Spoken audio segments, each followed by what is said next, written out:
Cumprimentamos a todos nossos queridos amados irmãos com muita alegria, com a paz de nosso Senhor e Salvador Jesus Cristo. Estamos dando continuidade aos nossos estudos bíblicos com base em lições bíblicas da nossa Casa Publicadora das Assembleias de Deus. Chegamos na lição de número 6, onde iremos tratar a lição que traz como tema a rebeldia de Saul e a rejeição de Deus. Chegamos um pouco atrasado, mas estamos aqui de prontidão para juntos compartilhar mais uma aula extra que será colocada à sua disposição. Nós estamos fazendo nessa semana, primeiro a aula extra, como houve o atraso, e depois nós vamos fazer a aula do YouTube. Hoje, no tópico de número 2, que estudaremos na aula extra agora, veja aí, tópico de número 2 da lição 6, a rebeldia de Saul e a rejeição de Deus. No tópico de número 2, está escrito, a rebeldia de Saul. Item 1, não cumpria com a ordem divina. Por ordem expressa de Deus, Samuel ordenou a Saul que matasse os amalequitas, porque a medida dos seus pecados estava completa. Tudo deveria ser destruído e banido, pois os amalequitas estavam sob o julgamento divino. Esta ação divina era para evitar que o mal deles se espalhasse cada vez mais. Aí nós vamos ver mais à frente o que não poderia ser queimado, no caso, lá o ouro, a prata, o ferro, seriam objetos solenes de consagração a Deus. Aí temos, Saul não obedeceu à ordem divina, juntamente com 200.000 homens, e depois nós temos mais 10.000 homens, somando dá 210.000 homens. Depois nós vamos para o item 2, Deus se arrependeu em relação a Saul. Queridos, vamos nós lá ver também este Saul que não poupou a vida dos amalequitas, mas ficou tendo amizade com o rei Agag, a fim de que na frente nós vamos ver, estudar, que foi um amalequita que afirmou ter matado Saul, segundo Samuel, capítulo 1, versículo de 1 ao 10. Vamos lá? Nosso comentário. Querido, tópico de número 2, a rebeldia de Saul. A ordem de Deus por Samuel era que Saul matasse todos na terra, seja o gado de qualquer espécie, miúdo, graúdo ou aves, seja qualquer espécie de vida, seja uma criança, seja adolescente, seja adulto, Deus queria exterminar os amalequitas, esse povo. Vamos ver mais na frente. Então, de acordo com Êxodo 17, versículo 8 ao 13, nós vamos ver que vieram os amalequitas, habitantes de um vale, combater contra Israel em Refidim. Então, nós estamos fazendo aqui uma história, certo? A razão da rebeldia de Saul nesse tópico 2, e falando aqui sobre a história dos amalequitas em relação a Saul. Então, Êxodo 17, versículo 8 ao 13, vieram os amalequitas, habitantes de um vale, ok? Combateram contra Israel em Refidim. Era o primeiro confronto contra a carne. Quando a gente fala isso, no caso aqui, amalequitas, Agag, é uma tipologia da carne. Então, Moisés disse a Josué, naquela peleja, nesse tempo, quando eles lutaram contra os amalequitas, escolhe homem forte para lutar contra Amaleque. Homens fortes, que saibam lutar e manter os braços da sua própria liderança em pé, ao alto. Por quê? Porque a glória de um líder é a presença dele no combate. E a glória de um servo é o que ele faz, que é a obediência. O que nós observamos é que a presença de um líder, ele inspira, ajuda, consola, anima. Isto é a presença de um líder. Então, entre Moisés e Josué estavam quem? Pessoas que eram representantes deste líder, onde nós temos um grande respeito nesta liderança. Quando se trata entre Moisés e Josué, nós temos Arão, Ur e Josué. Então, quando Moisés levantava as mãos, Israel prevalecia contra os amalequitas. Mas quando Moisés baixava as mãos, Amaleque é quem vencia os israelitas. Então, tudo dependia da mão sacerdotal de Moisés, aonde estava a bênção e a graça de Deus sobre o povo. Por isso que aquela questão do culto, quando nós recebemos a bênção sacerdotal, quando nós levantamos a mão, isto aqui é profético, porque está escrito: a graça do Senhor Jesus, o amor de Deus nosso Pai e as consolações do Espírito Santo seja com todos vós, mostrando que as mãos levantadas para receber exatamente a graça de Deus, mediante exatamente a bênção sacerdotal e ministerial apostólica, exatamente o que nos faz vencer esta batalha, ok? No dia a dia. Então, Moisés, o que foi que aconteceu? Ele ficava cansado com as mãos já não aguentavam. Por isso que era necessário quem? Alguém que estava ajudando Moisés. A gente percebe que Moisés precisou sentar numa pedra. Então Arão e Ur vieram e sustentaram as mãos de Moisés. Então ficou um à direita e outro à esquerda, segurando as mãos de Moisés até o alto, e diz a Bíblia que até ao entardecer, até ao escurecer, ao sair do sol. Então nós vemos que Israel ganhou a batalha contra os amalequitas. Isto foi até o pôr do sol. Assim Josué destruiu os amalequitas ao fio da espada.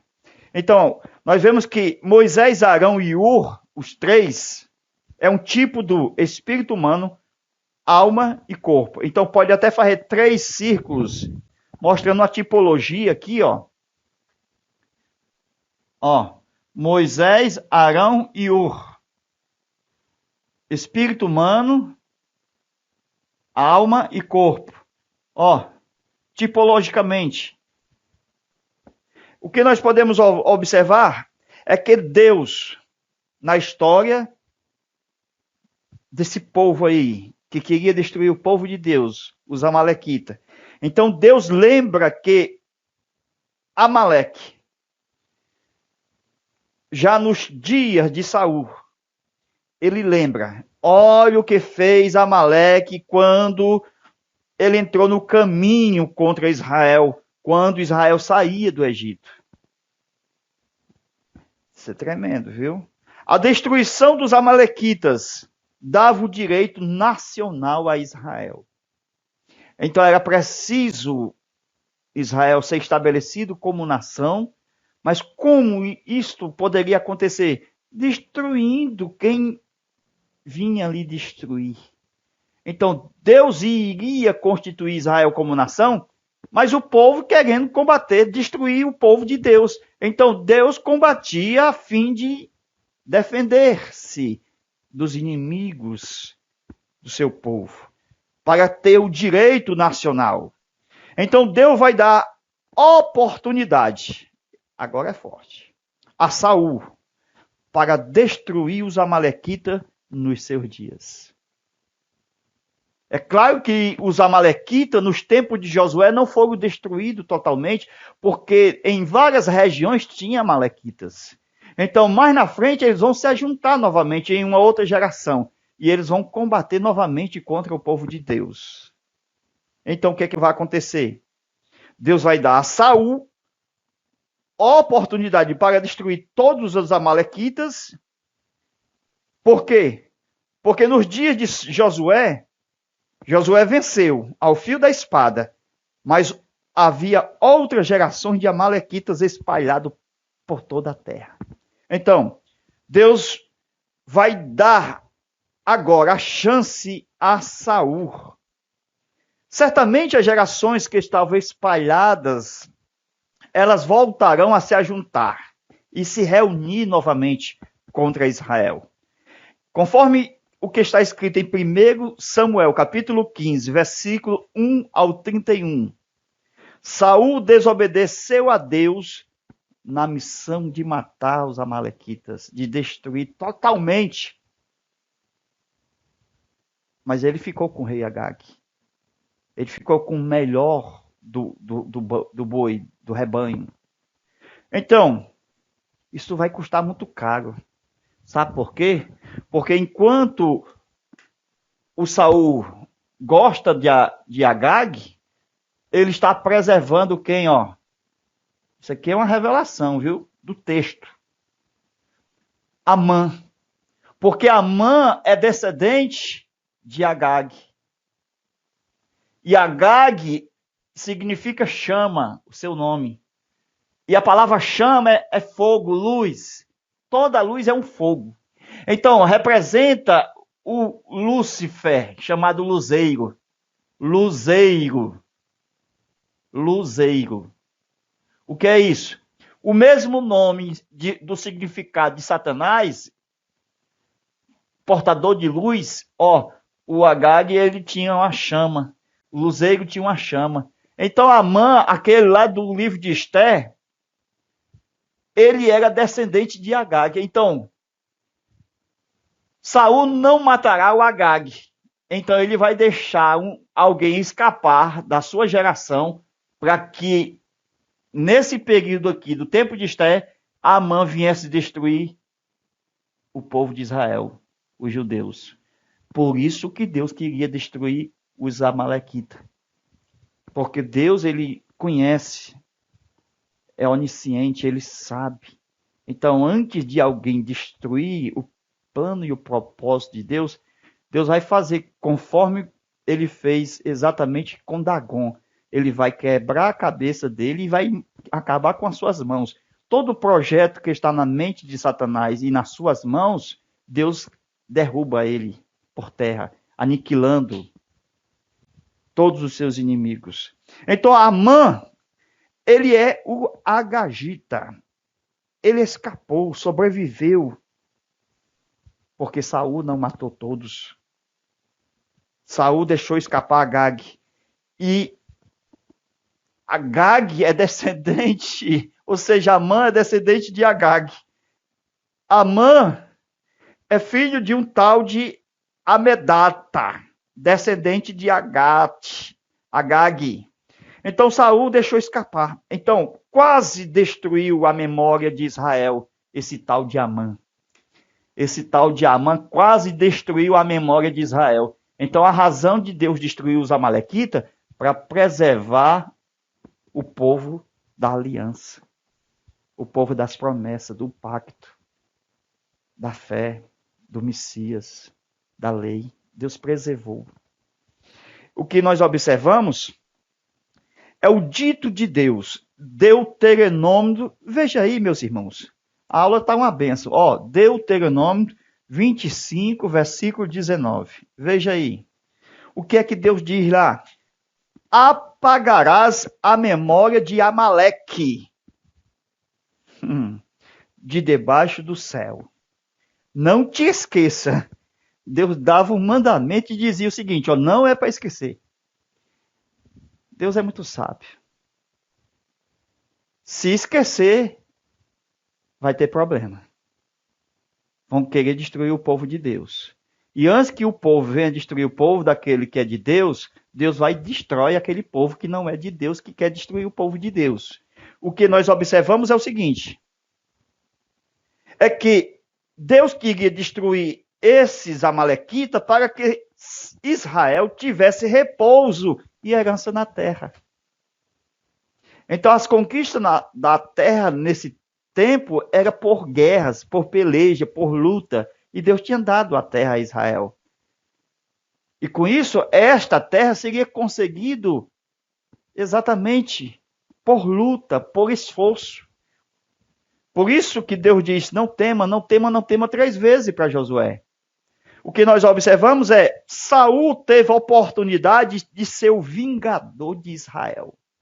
Isto é, ele tomar a dianteira do povo e acabar com os inimigos e ser eleito o rei escolhido por Deus. Mas por falta de conhecimento da palavra de Deus, que Saul não teve, Saul deixou-se vencer pelo engodo de Amaleque. Lhe custou muito caro. Lhe custou o reino. Não houve perpetuidade. O que nós observamos é o propósito da ação divina. Banir os amalequitas.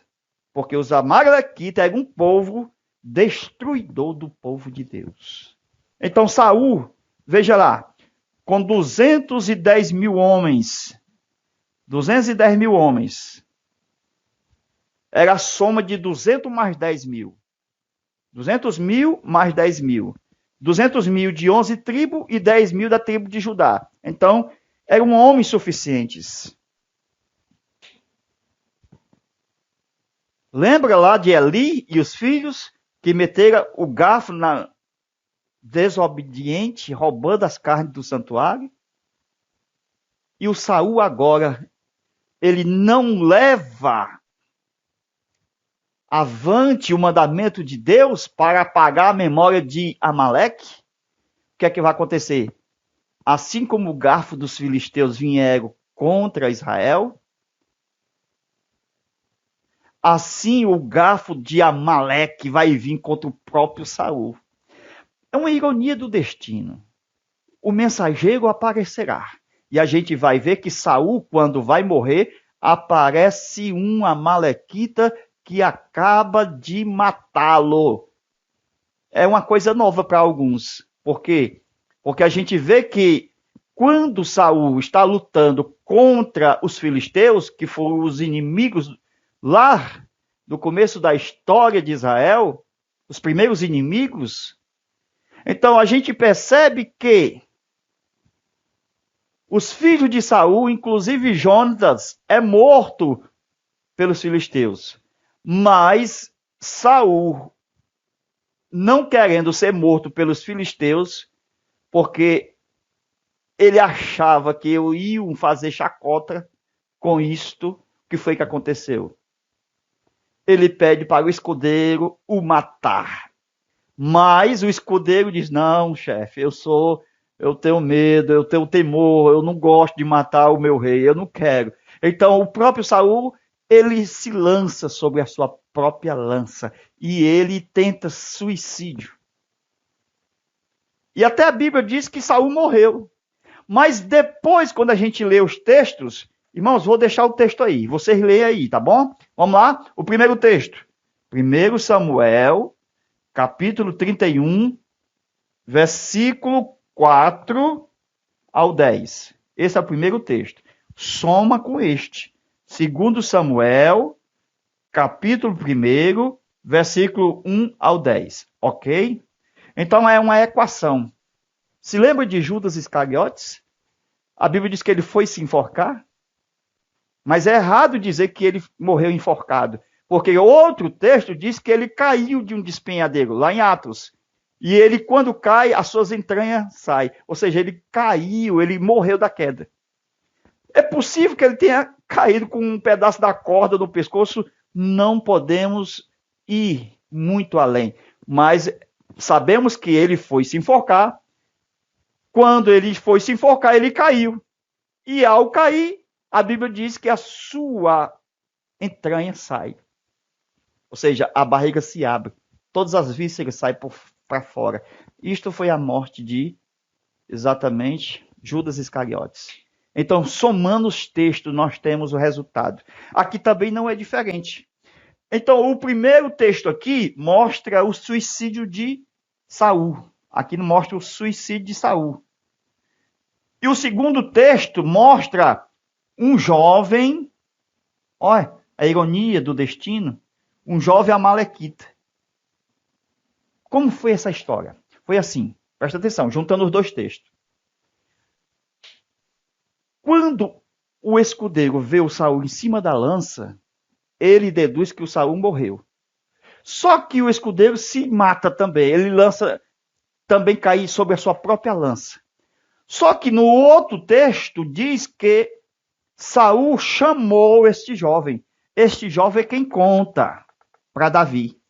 Este jovem amalequita conta que matou Saul, porque quando Saul se lançou na lança, ele não havia morrido ainda pela razão do porte físico, por ser um homem, conforme o texto, o sangue não havia saído totalmente, ele ainda estava com todo o sangue dentro dele, ele não tinha morrido totalmente.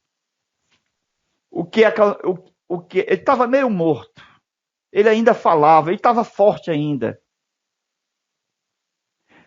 O que acontece é que quando ele viu esse jovem, ele chamou o jovem e disse: venha para cá, vem aqui. Ele não pediu para acudir. Ele disse: vem aqui e acabe de me matar. Foi isso que ele disse, o jovem. Esse jovem tirou a coroa de Saul e tirou o bracelete de Saul e levou para Davi. Então veja só. Saul, aquele que salvou o rei Agag, rei dos amalequitas, foi morto por um amalequita. O que é que acontece? Veja aí.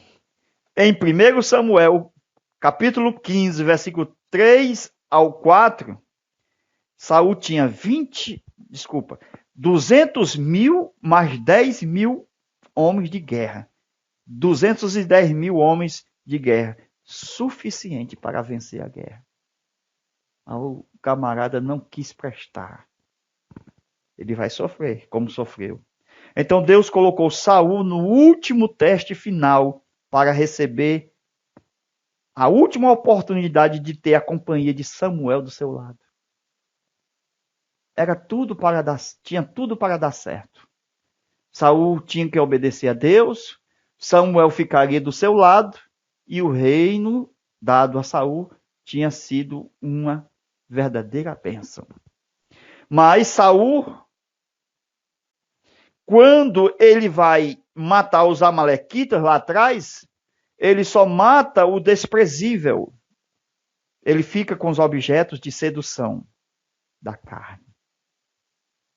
Agora vem uma pancada forte da revelação do texto. Veja. Saul culpava o povo. Saul fazia suas desculpas sem graça. Saul se justificava. Agora sim, lá vem. Saul teve a tentativa de comprar Samuel. Suborno. Como assim? Ele dizia, Saul disse para Samuel: esse gado que eu trouxe é para fazer sacrifício ao Senhor nosso Deus. Deus tinha dito para Samuel e tinha dito para Saul. Nada queria de Amaleque, destrua tudo. Então, Deus não aceita suborno. O Saul queria fazer suborno, queria comprar Samuel com os dízimos que Deus não queria. Aí o Saul leva uma cacetada. Samuel diz assim: melhor obedecer do que sacrificar. Não adianta preservar o gado de Amaleque e sacrificar ao Senhor em desobediência. Não adianta fazer as coisas aparentemente certas. É gado. Vamos sacrificar ao Senhor, porque é de Deus. Mas Deus mandou destruir. Então, melhor obedecer do que sacrificar. Essa questão é muito forte. Vale por tudo relacionado, todas as áreas da nossa vida. Aquilo que a gente faz aparentemente certo a Deus, e Deus lhe falou que não deve fazer, nós estamos pecando. Por quê? Porque Deus proibiu. É melhor obedecer do que sacrificar. Isso é forte. Agag tornou-se o sacrifício de Saul. Porque o Agag é morto por Samuel. Então, o próprio Agag torna o sacrifício de Saul. Samuel degolou Agag. Isso aqui no mundo espiritual é forte. Porque Agag representa exatamente Satanás. E a nossa luta é contra Satanás. E Samuel foi quem degolou Agag. Então, como estava Saul? Vamos ver como é que estava Saul? Conforme o texto bíblico, nós temos 3 questões aqui, como é que estava essa vida do Saul diante de Deus. Veja a notícia. Primeiro, o Saul, ele estava, primeiro, sem Samuel. É forte, não? Sem a presença do portador, do profeta. Jamais Samuel regressou a Saul depois da 3ª vez. A 3ª vez que Deus deu a oportunidade para matar quem? Os amalequitas. Como ele não matou, Samuel nunca mais voltou a Saul. Então, Saul agora está sem Samuel. Saul está agora sem a arca, porque a arca nunca mais voltou a Siló. A arca ficou com os filisteus. E a arca não voltou mais a Siló. E nunca mais voltou. Até o próprio Saul desprezou a arca, porque ele não quis. Até tentou, mas depois desprezou totalmente, não querendo reinar com a presença de Deus. Então ele rejeitou a arca. Saul, 3. A Amalequita o matou. Veja, meus irmãos, até nos seus momentos finais, dos suspiros finais da vida de Saul, olha aqui, a ironia do destino de Saul. Ele era para matar os amalequitas, ficou com o rei Agag, acabou sendo por quem? Por um amalequita. Era jovem esse rapaz. Ele matou Saul. Então, o amalequita está na ocasião da sua morte. Saul vivia uma farsa. Ele estava em pecado e nunca confessava de fato o seu pecado. Em 2 Samuel, capítulo 2, versículo 1, vai aparecer esse mensageiro. Esse aqui, o da ironia. Este jovem é o mensageiro da ironia. Este jovem é o jovem vingador do seu povo contra o Saul. Porque este jovem sabia muito bem, meus irmãos, que Saul tinha recebido de Deus, do Eterno, uma mensagem divina para matar o seu povo. Isso foi notório. Então, era um mensageiro conhecido como Amalequita, da carne, carnal. Ok? Foi ele quem terminou de matar o rei Saul. Então, conforme ele sabia de que Deus queria matar o povo amalequita através de Saul, e agora Saul desobedece a Deus, o que é que vai acontecer? Uma amalequita foi quem correu até Davi para levar a notícia irônica, vingativa. Este jovem vai morrer. Porque ele chega com a coroa de Saul e com o bracelete de Saul. Aparentemente humilde. E quando ele conta a história para Saul, ou seja, melhor, para Davi, Davi tem um discernimento de espírito. É diferente, meus irmãos. O homem segundo o coração de Deus. Já começamos a falar um pouquinho de Davi. Então ele leva para Davi a notícia, e ele fica nas mãos daquele que tem o discernimento de espírito, o rei Davi. Então, Davi, que é o homem segundo o coração de Deus, aonde flui nele todo o espírito de discernimento e que tem a liberdade de fluir o espírito desse discernimento. Qual é a revelação aqui nesse texto? O jovem que vai ser morto, um amalequita, mesmo mostrando uma falsa humildade diante de Davi, mostrando a coroa e o bracelete que ele havia tirado de Saul. A primeira revelação é: as pessoas vingativas não sobrevivem, mesmo que se apresentem humildes. Elas não sobrevivem. Este rapaz aí se apresentou humilde diante de Davi, mas era uma pessoa vingativa. Veja só. Segunda revelação é que se nós não obedecemos à voz de Deus como Saul não obedeceu, certamente vamos perecer na presença daquele que passou a ser a memória de nossa desobediência.